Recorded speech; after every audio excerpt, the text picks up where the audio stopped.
the regulatory laws regarding vices and wagering in the Philippines, reveals several significant legal frameworks but also notable gaps.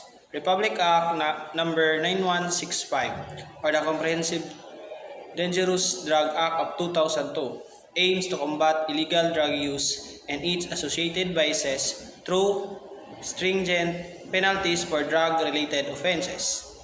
On the other hand, gambling, especially online wagering, is regulated by bodies like the Philippine Amusement and Gaming Corporation or PAGCOR under Presidential Decree number 1067A. Specific provision with PAGCOR's charter allow the regulation and licensing of gambling operators with a focus on preventing illegal activities such as money laundering.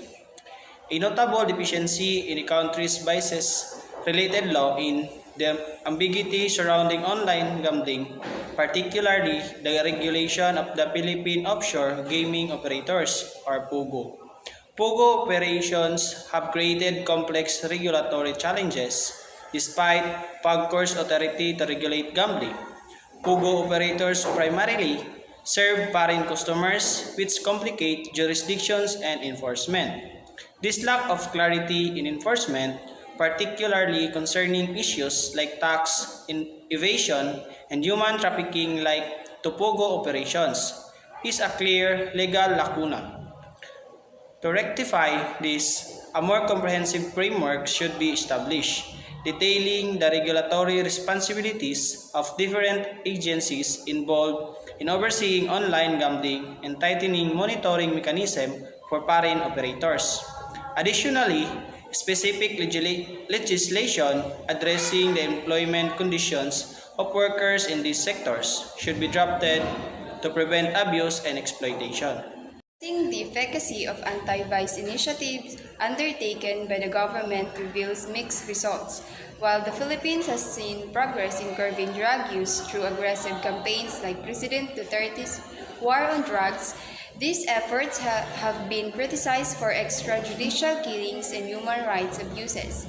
The regulation of gambling, especially online gambling, remains challenging due to technological advances and jurisdictional complexities. POGO operations, in particular, raise ethical questions. Supporters argue that these operations generate significant revenue for the government and create jobs. However, the downside includes issues such as the exploitation of workers, money laundering, and their contribution to social decay. Personally, I do not support POGO operation due to these negative social impacts. The lack of transparency and effective regulation in POGO's business model makes it an unstable and ethically dubious industry despite the financial gains. Criminological theories provide useful frameworks for understanding how socialization agents, especially the family, can influence one's conduct and norms. Edwin Sutherland differential association theory posits that criminal behavior is learned through interactions with others, particularly intimate groups like family. If a family normalizes vices like gambling and drug use, children are more likely to adopt this behavior as acceptable. Social learning theory by Albert Bandura similarly emphasizes that individuals learn behaviors through observations and imitation. For example, if parents engage in regular gambling or substance abuse, children may view these activities as normal. Strain theory, as developed by Robert Merton, explains that individuals may turn to vice pressure or due to the pressure of achieving societal goals such as financial success, particularly if legitimate means are not accessible. Literature supports the influence of family and home environment on one's conduct. For instance, a study by Jesser and Jesser in 1977 highlights how adolescents from dysfunctional or vice-exposed homes are more likely to engage in risk-taking behaviors.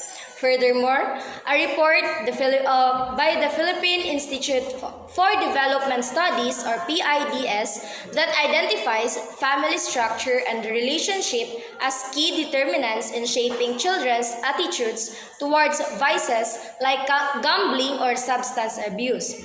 Examples from criminology highlight that children raised in homes where parents indulge in vices such as gambling or drug abuse are statistically more likely to adopt these behaviors. Therefore, the family plays a central role in either perpetuating or preventing the transmission of vice-related norms across generations. To sum up, the country's regulatory laws on vices and gambling need a more comprehensive, cohesive approach to tackle emerging challenges like online gambling. Government efforts against vices, while aggressive, must strike a balance between enforcement and upholding human rights. Lastly, a family and socialization agents significantly shape an individual's behavior, and early interventions within the home could mitigate the development of vice-related conduct. That would be all. Thank you.